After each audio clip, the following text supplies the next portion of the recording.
So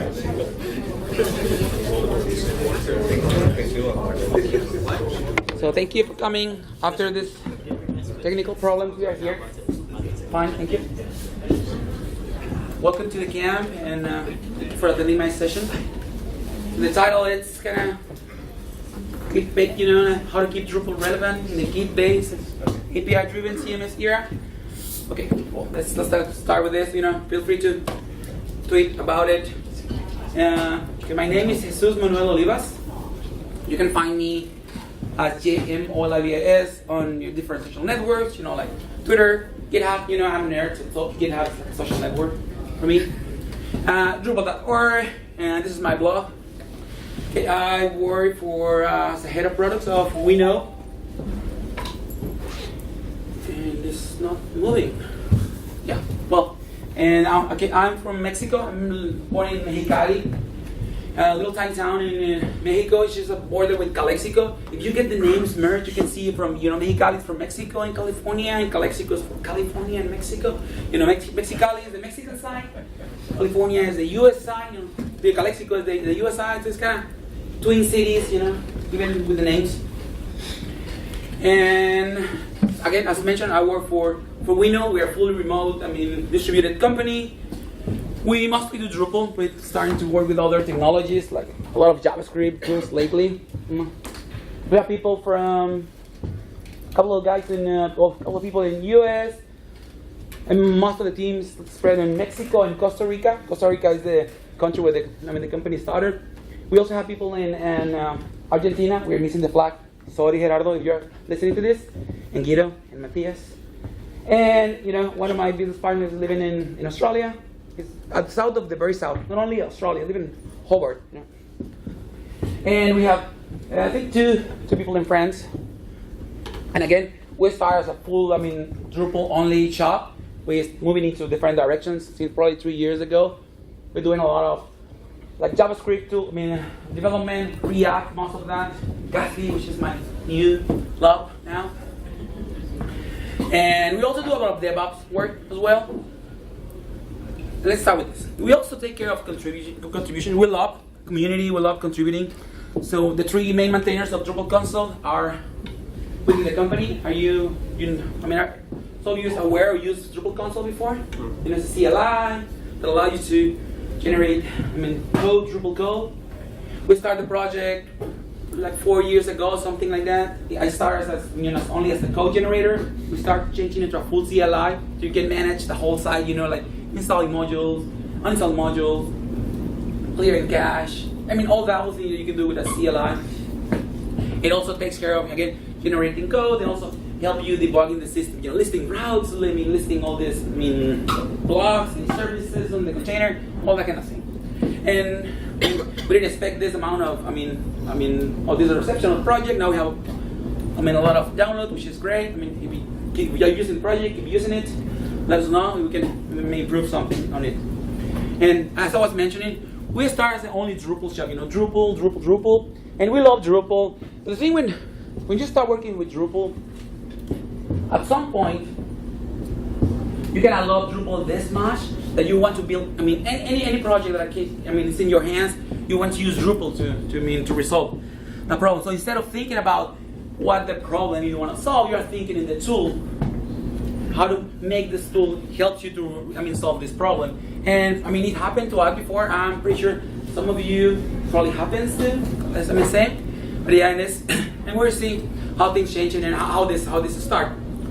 And again, when all you have is Hammer, everything looks like an L. There's Drupal, any single thing, I want to solve with Drupal because Drupal is great, it's generic enough, can help me solve a lot of issues, a lot of things, and there's a lot of things built in out of the box.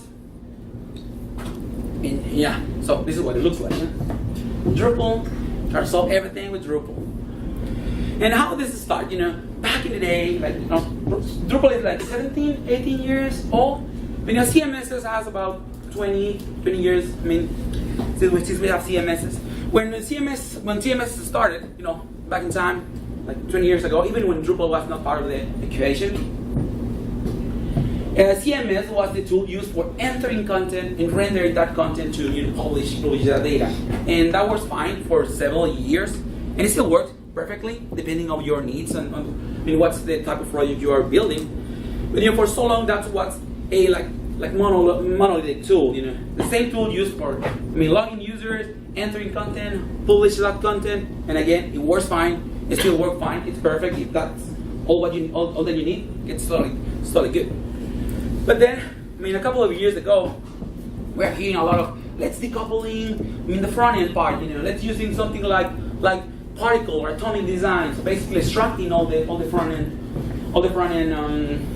code and having that using something else. Still, let's make our front end people happier by providing them a different tool that only Drupal, theming system. So basically, they can use something in this design system, which is called atomic design. The implementation of Drupal is particle, and decouple all the front end parts and make your front end people happier. At some point, someone should integrate Drupal template with the components, but it's a minimum part. You still have all the front end done on particle, which is the design system. But this is one little piece, only decoupling the front end part. We're still relying on Drupal to do all the heavy lifting, entering data and publishing data, or making that data, the display part of the data. Then probably also a couple of years ago, we're starting listening a lot of headless Drupal, the headless approach. Let's have a Drupal site which is always alive, and let's use a different tool. Let's only change the front end piece of this. Let's keep using Drupal as a backend and use React or Vue or any other front end tool that or framework that you like. So let's have Drupal. So how we can do this? So we can configure Drupal, because Drupal is great for that adding module for doing things. So let's using JSON API or GraphQL module expose an endpoint. Let's say there is a way from a front end tool like React or Vue or the front end tool that you want to use to consume data from Drupal, and that data is exposed via JSON API or GraphQL. Basically, it's an URL or an endpoint where all this tool can connect to from there and pull data from that. And that's also another approach. It's kind of way ahead about decoupling, front end and Drupal. And now that we are decoupling, the front end from the back end, why don't we just get Drupal out of the equation, right? We are already doing this part outside of Drupal. So if I want to, like this, the only thing I have to replace is the backend, right? Because I already decoupled the backend from front end, so I can do something like this. And we have worked on some projects with this approach. Symfony. We already know PHP. We already know Symfony because Drupal is using Symfony components. So yeah, we are using Symfony, and there's something called API platform, which is basically like a distribution that allows you to expose, REST and GraphQL endpoints from the Symfony application. And it's way too simple to use. Just get, within your, entity definition class, the PHP class, just add an annotation. Enable this as an entity, and automatically get exposed as a REST and GraphQL. You have to do nothing other than just add a single annotation. Well, and running a CLI command for generate your entity, but it's way too simple. But which challenges do we have? Because in both cases, either the decouple headless Drupal thing or the Symfony approach, we still have our API always alive and listening to the front end that is pulling data. So which challenges we have at this very moment? What? Well, so we have things to fix or things to care about. Like, we have to care about performance, the reliability of the system, the whole stack system.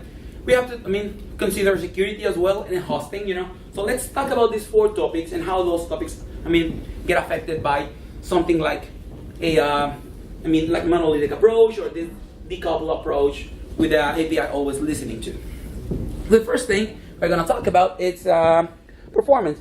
So whenever we have a page that is backed by API or a CMS, the user or the visitor gets to your site. There's somehow it requires to go to your server, and at some point, your CMS, in this case Drupal, should be in this flow. Then Drupal somehow it requires to pull data from from where? From the database, right? The routing system is in the database. I mean, anything it's registered in the database, in the system. I mean, Drupal needs to bootstrap, it's like, HTTP life cycle, right? Get a request, then travel to your server, go to the CMS, and then go back, So all this trip, back and forward, take some time. So that's one thing. I mean, there's a lot of, ways to improve this, adding all these caching layers, like Varnish and Redis and CDNs and all that. That's doable. So Drupal is great for caching, so it's a great caching system. So that's fine. Maybe this is not a problem, but yeah, we have to deal with this. And then what else we have to deal? Let's talk about reliability. So when we have this, something like this, what we require to have a Drupal running, we require having Apache and Nginx, for the web server. We also require to have a database storage. Let's say, what about MySQL or Postgre or MariaDB or whatever you use. And we also require PHP. So this is the most basic stuff you're required to run your Drupal site. But when at some point you start getting a lot of visits in your site, and you need to improve performance. So what you need to start adding, let's start improving the stack for making the site perform better. So you start adding some caching layers. In this case, this is where Varnish get into the equation. This is where Redis also get into the game, trying to store some data for easily access. You're avoiding hitting the database. You know where we're going? So we're trying to adding all these caching layers to trying to avoid hitting the database, right? Trying to serve a site as a static site or as a flat file. What else we can do? Now remember what I told you about going headless? So when we go headless, we are adding a new pieces to the stack because we need Node.js in order to serve the front-end tool. And we might be, I have seen something like people adding Node and then adding a document storage for doing things here and there. It's totally valid. If that works for you, and it works for your needs, that's perfect. And I haven't seen before, even with way more advanced and over complex stack, adding things like RabbitMQ in the equation and some extra like GraphQL's, endpoints. We haven't done this before, but mostly for when creating applications. So we're required to have an application, and at some point we need to connect all these little pieces, having everything decoupled as microservices, and connecting things here and there. That's valid. But at some point I have seen this kind of stack for serving a Vue application or a React application. Mostly at the end you get all this overcomplex stack before serving a static site. At that point it's like, you need to think about, do I really need something like this? There's something that I can try. Let's keep moving and we'll find out. Now let's talk about security. Once we have a stack like this, again, we have PHP, we have MariaDB, we have all these things. When we have all these things, the more dependencies we have, the more complex our stack is more things we have to take care of. So talking about security, we need to make sure every single dependency in this stack is it's updated. There's no vulnerabilities found on that. So it's more things to care about. We also need to take care of platform dependencies because we have Drupal. Yeah, there's several releases. We need to keep updating the site. But also, since we are using some contrib modules and other custom modules, we also need to make sure we keep all those modules updated. And maybe let's talk about dependencies. Maybe we have been using a module like PayPal or MailChimp, and this module has a dependency, external dependency. So by using something like this approach, we also not only downloading the module, we're also downloading the dependency of that module. So there's another piece to keep updating, keep updated, keep secure, and all that. So it's way more pieces to keep an eye on. And finally, how about hosting a site? The more managing a Drupal site is not an easy task, but managing a complex stack is really daunting, And because you have two choices at this point. Either you decided to start and learning all this crazy things, like database, caching, DNS, backups, automation, and continuous integration, and delivery, and all that little thing, or pay for it, which is totally fine, totally valid. But again, the more complex your stack is, the more expensive that will become. Because the more pieces you need to rely on the more pieces you have to take care, and it ends up being more expensive. So, what can you do at this point? Let's think about,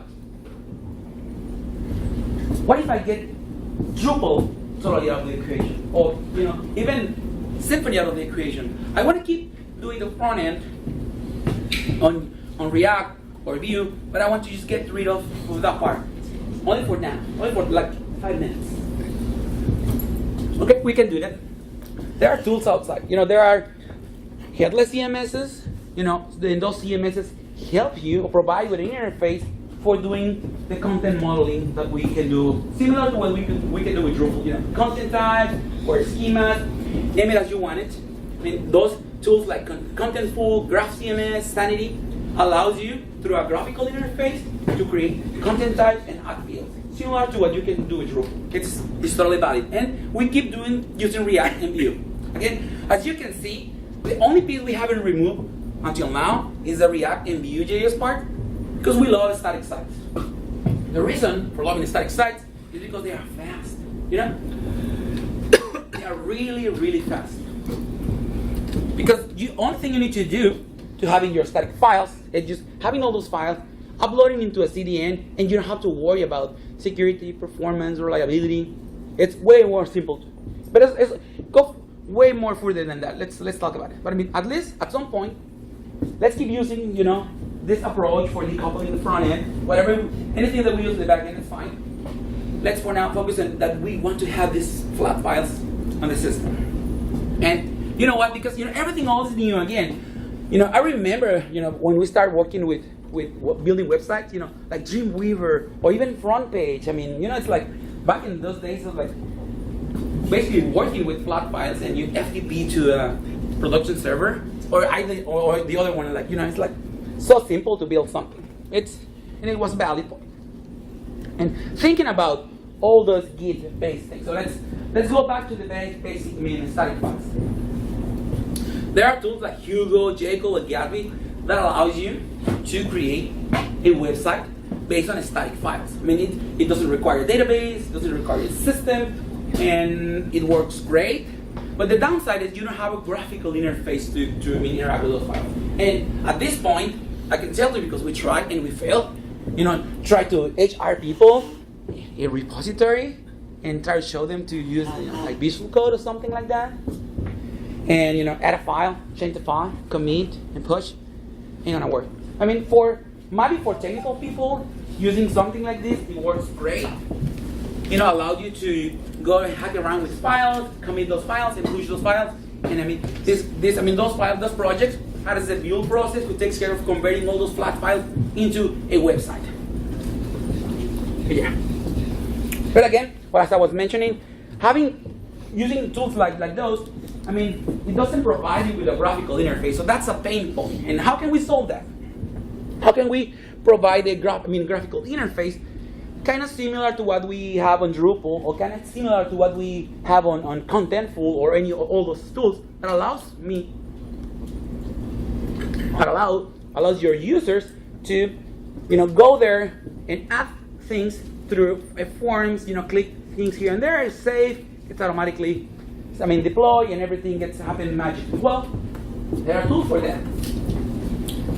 There is a platform as services for those tools, for Hugo, Jekyll, and Gatsby. Netlify is probably the most famous at this very moment. Forcy and Cloud Cannon are also really valid and great alternatives. Basically, those tools allow you or provide you a graphical interface to interact with this static site generators, which is like, this is static, but then those tools provide you with a graphical interface. You can log here as a graphical interface to enter, data, manage all those files through UI. So you don't have to manually edit those files in your file system, right? And also, those tools provide you with automatically triggering a build. So whenever you save something through a graphical interface, you click save, a build process gets started, and all these files, your site gets compiled and gets deployed to a CDN system. So again, we are deploying only flat files. But what if we want to go back to Drupal? Because we miss Drupal. Again, whenever I use a Contentful or any other of those tools, mean, do a great job. But maybe I'm used to Drupal because the content modeling is great because I can implement easily a workflow. I can schedule content for publication. So all those pieces. I tend to miss when trying to a different like headless CMS. So we can try to go back to Drupal and let's see if Drupal can help in this approach. Kind of helping me making my site static and just deploy all those files. And yes, there is a module for that. Because Drupal there's a module for that always. There's a module called Thome. It's TOME. It takes your site. There is a build process and end up outputting a HTML and CSS flat files that you can get those files and just push to a CDN and you can hold those files easily without worry, without nothing like that. It's simple. But at this point, I'm just missing the only part that I was keeping from the rest of the slide. This final result is HTML and CSS. So I'm missing React at this point because I'm getting used to it because when I'm using React, I can use React has this life cycle and has this event like component did mount. So whenever that event happens, I can start triggering events and pulling data live from APIs or other services. I can do that easily with this approach, but I need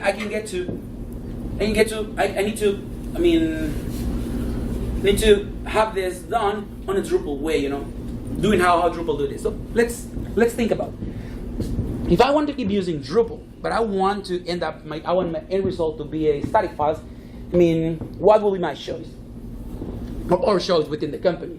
So ideally what I'm trying to do here is decoupling the content management system, the graphical interface, from the production environment, from the final result of my site. And for this thing, we tend to use Gatsby. Gatsby is great. Gatsby, it is there's something called JAMstack. It's JavaScript, APIs, markup. This is what it is.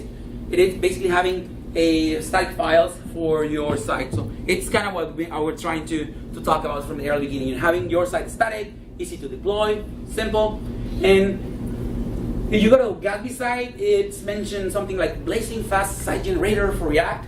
They removed the word static from here, so there's no longer static because people tend to get confused. This is a static thing.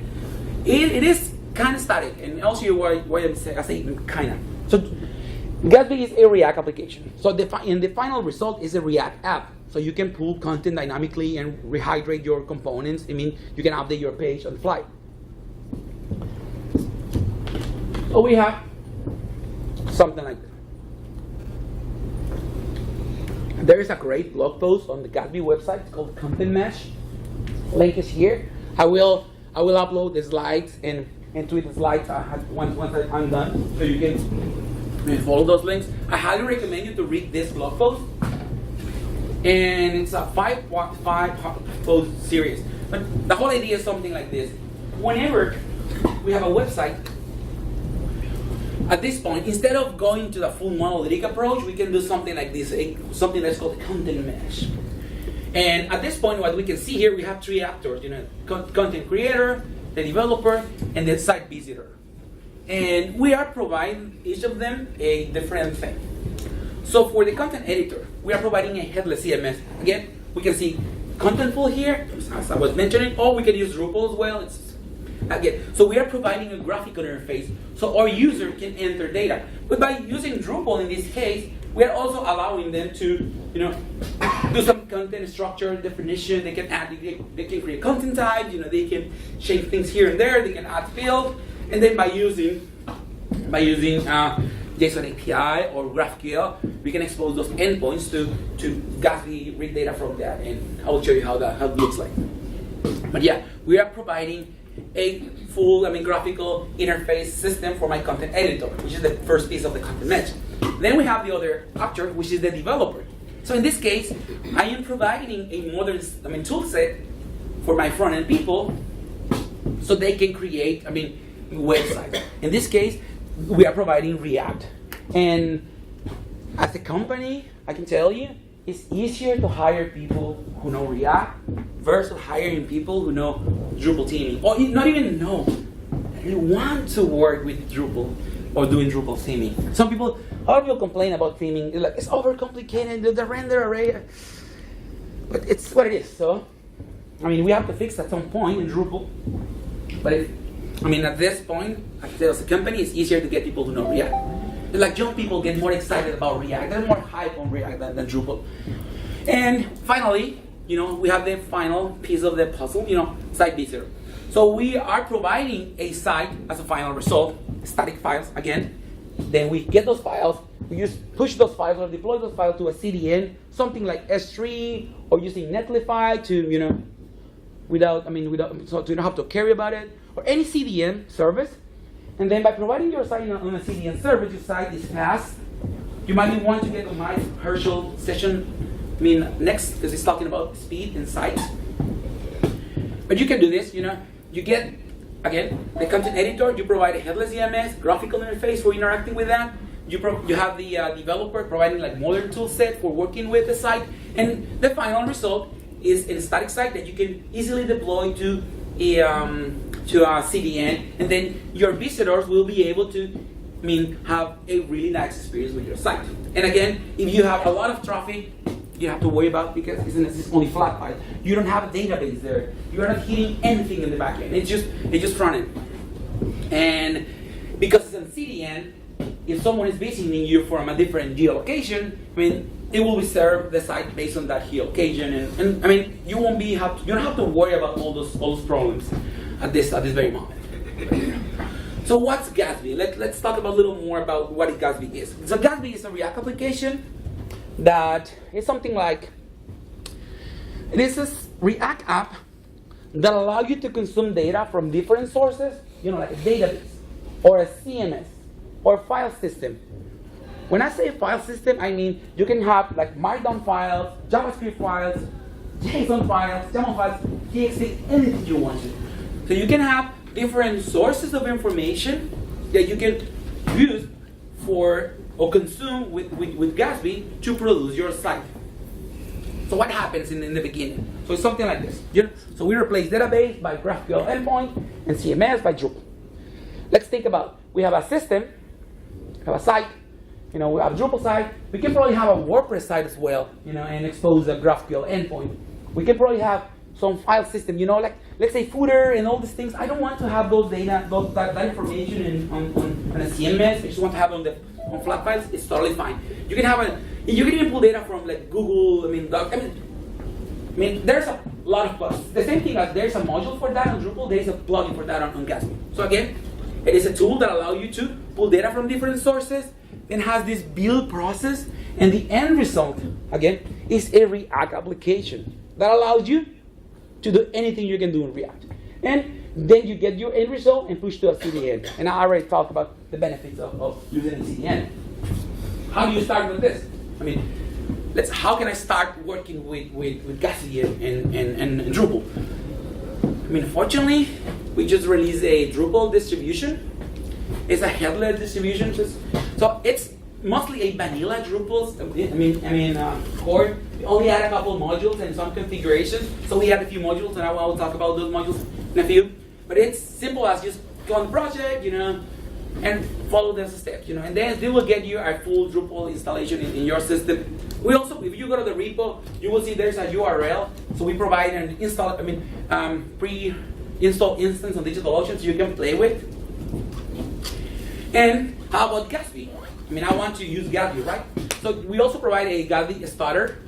It's kind of like a Drupal distribution, but on the Gatsby world. It's a preset of configuration of a Gatsby, so you can easily spin up a site. And this distribution, it's somehow tied to the Drupal distribution, so it reads data from that, anything, fields. And in order to get this, clone get Gatsby new, which is Gatsby is a CLI as well. Get the project and just Gatsby develop to start getting your site running locally. Again, if you go to the project, you will see a running instance of this, which is deployed to Netlify, so you don't have to worry about that, so you can play around. And how this works? So it works something like this. Has this, this distribution has JSON API, installed, and it also has some modules for allow you to enter and expose Markdown content, so Gatsby can play around better. And Gatsby takes care of the build process, and then the final result is a React application. And at this point, since we only have flat files, guess what? sorry, we can use, I mean, we no longer, at this very moment, if we want, we can even, turn off the Drupal site. I mean, you will need your Drupal site to enter content later on and run the build process, but at this very moment, once I deploy my site, I don't need this site anymore. And it's not about turning off your site. It's more about, I can have my site on a, if you want to, a 5-box, DigitalOcean, Droplet, or anything like that. Just limit the access, so only people entering content and only my deploy system like Netlify can access my site, so no one can get there.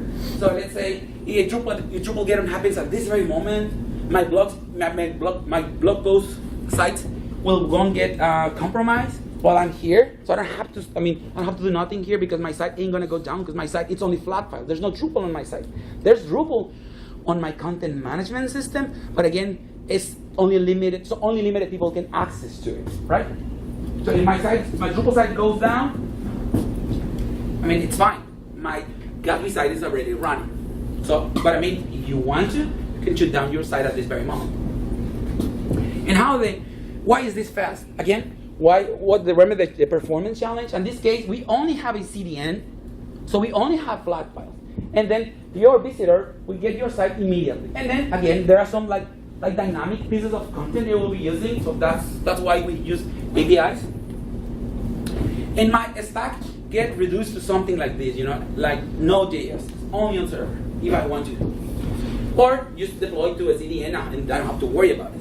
But which challenges you have while working with Gatsby?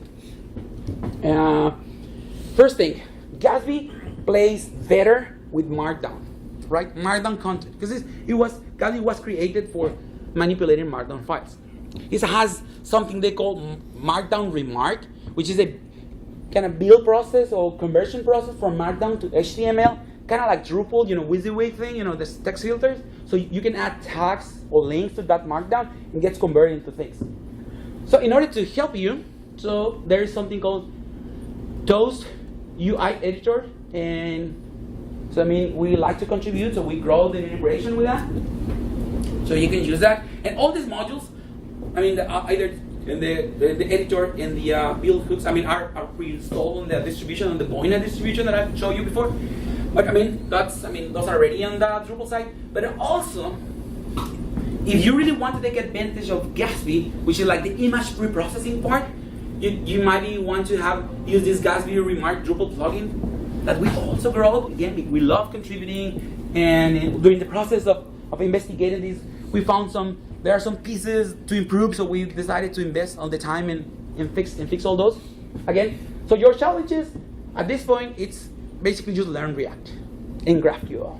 And using Gatsby is a really nice starting point for learning those tools. And how about my Drupal parts? Because remember, when I have Drupal, I have web forms. What about web forms at this very moment? Well, for solving forms, what happens most of the time when we have forms, all that data end up in a CRM system or something else, right? It's not like we just keep on Drupal for doing nothing with that data. So at this point, you can directly send that traffic or that payload to a CRM system, or use a serverless or Lambda function for resolve that. Maybe this is going way too far. It sounds way more complicated than it is. Serverless function, it's only a piece of code that it's stored and a server somewhere. So serverless doesn't mean a server. It means you don't have to worry about the server, but there should be a server somewhere running the thing. So there's a function that you can just get, that you can use. And as an example, so we have this landing page where we have two forms, one for user entering the email, and then I need to have the email, registering to MailChimp, right? So what's going to happen, I will create this serverless function, we'll end up having a URL. So I get the URL, set it up on my form, and send all the payload to that function. And that function will take care of getting the payload, which is in this case is the user email, and connecting to MailChimp and sending the data. So and then I can get the response from from MailChimp and finding out if there was an error or the user was registered, and that's it. And why in this particular case? I'm talking about like MailChimp. When using external services, sometimes you're required to have those like tokens, that you don't want to have those available on client side. So while running serverless function, you can define those as environment variables in your execution, so you don't have to show those, publicly. So basically, having serverless function is running server-side code, and since your site is only client-side, you don't have server-side, you are, solving through this, part. Or again, you can use any other form submission platform like Typeform or FormKeep. There's plenty of those. Yes?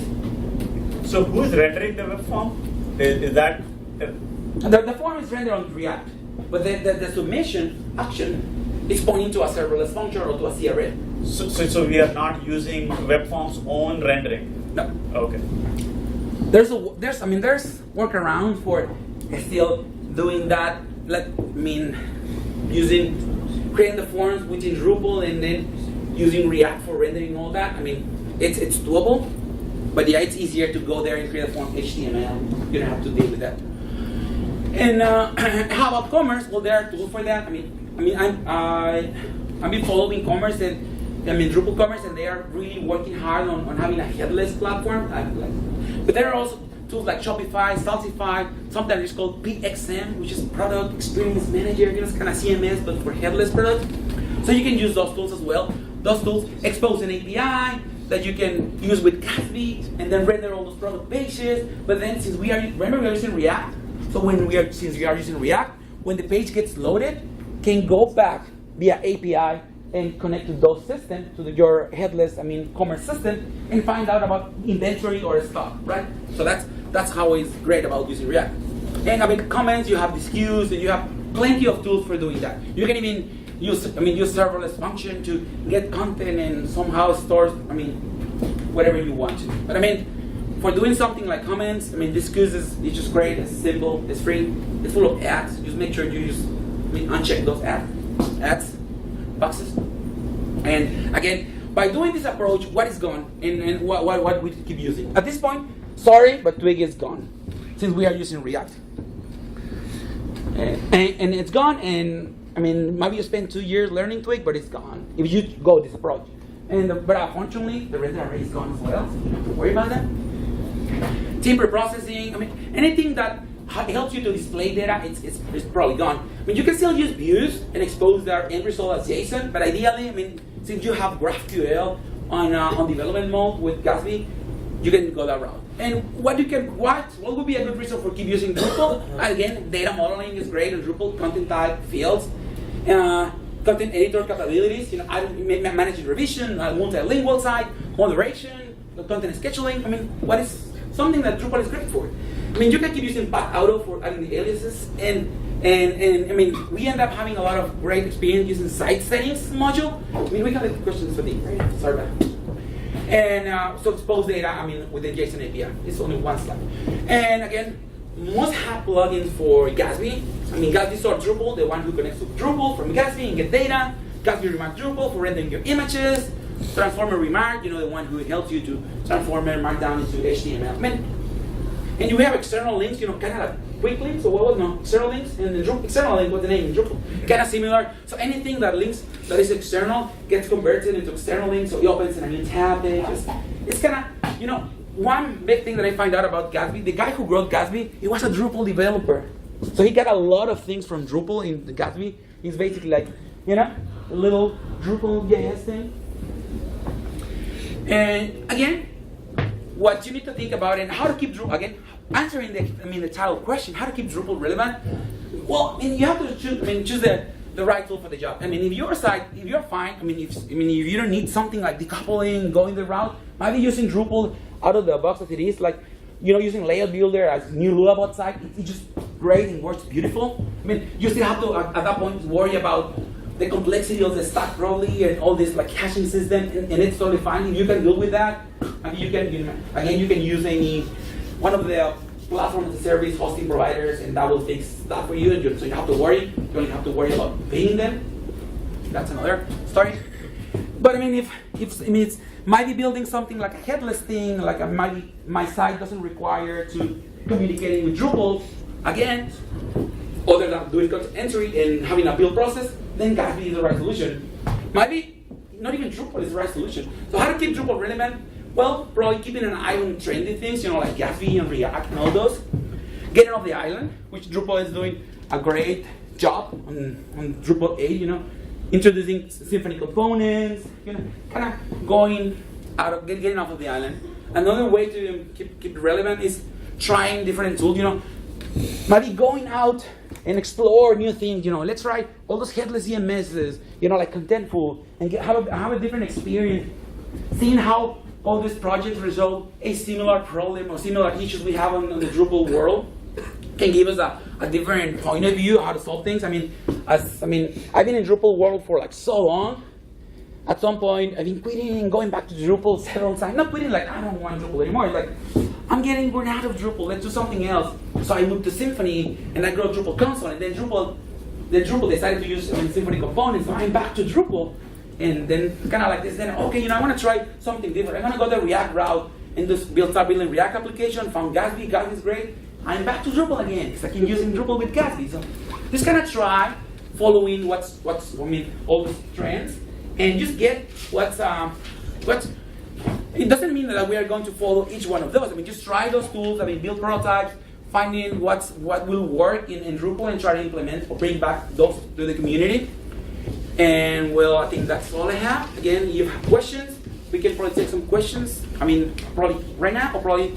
I can go down and answer those questions. Again, I will be here the whole weekend until tomorrow, so feel free to ping me during the events here. During beers at night. Thank you. Yes? So one of the things with API response is that when we have the body, for example, of the node coming back, and it needs processing, such as text filters, right? So we think about embedded tokens or embed, angle bracket embed stuff, or data embedding other entities. How are we getting that, the body that is coming back as an API response, is it already processed with all these things resolved? You can do that from Drupal, but ideally, if you really want to take advantage of Gatsby, you should return to Markdown so Gatsby can process that Markdown and create the HTML. So all those things that you were thinking about embedding in an entity, might be what you need to do is work around on the saving the Markdown and pulling the data and injecting the body field as Markdown from the other entity here, and then give that back to Gatsby. Or you can render HTML and return that HTML to using JSON API. It's up to you. Either you can decide to render from Drupal, is it that feature needs, or just render Markdown and let Gatsby, using the Markdown remark, take care of that process. Again, it has similar functionality, so you can grab your own thing for reprocessing links, videos, YouTube media, Vimeo, and there's modules there, plugins for every single thing that you can think about. For Markdown as well? Yeah, exactly. So there's syntax for Markdown to embed entities. Yeah, and actually there are two editors that I show here. It is a WYSIWYG that allows you to enter as a WYSIWYG, but in the end it's storing data as Markdown. So you don't have to worry. You don't have to learn Markdown at this point. You just use the WYSIWYG. If you know Markdown, you can go there and enter Markdown if you want. Question? Yeah. Yeah, you. Okay. I've used Vue.js, but I've been playing with Gridstone, which is the same thing about Gatsby, but for Vue. But one thing I've seen in all the examples where you use Content API, and in this case we'd have Drupal, does Gatsby pull down images, PDFs, if they're attached to content types? I kind of have them all see the reference the image on the Content API. Okay. Drupal pull down images, and you can use those images through the main React components, adding all this resizing and all that. So he takes care of all the resizing. If you have images on the body field, then you need to use the Gatsby Remark Drupal plugin we wrote for Gatsby to understanding. This image is a Drupal image. Okay, I already downloaded. Let me get the image that I already have in my caching system. Replace the URL and allowing you to take advantage of all the Gatsby beauty things of resizing and all the magic that happens with the educator. So the image would be on Netlify, not. Yeah, will be on the file system. Either it's Netlify or Yeah. So everything gets downloaded and you deploy the whole thing. Yeah. I have seen some Gatsby integrations that people is reading files directly from Drupal, which is fine. I mean, you are not really taken advantage of. Okay. Yes. So if the end result is just static files distributed by a CMS, and Drupal is aware of what the aliases are, how does whatever's serving your static files also know how to resolve paths? Because when you, during the build process, it creates a new file for each page. So it gets like a file in the system with that, and then you create those pages and you set a path. There is a build, during the build process, during the life cycle of Gatsby, there is a place where you can set a path.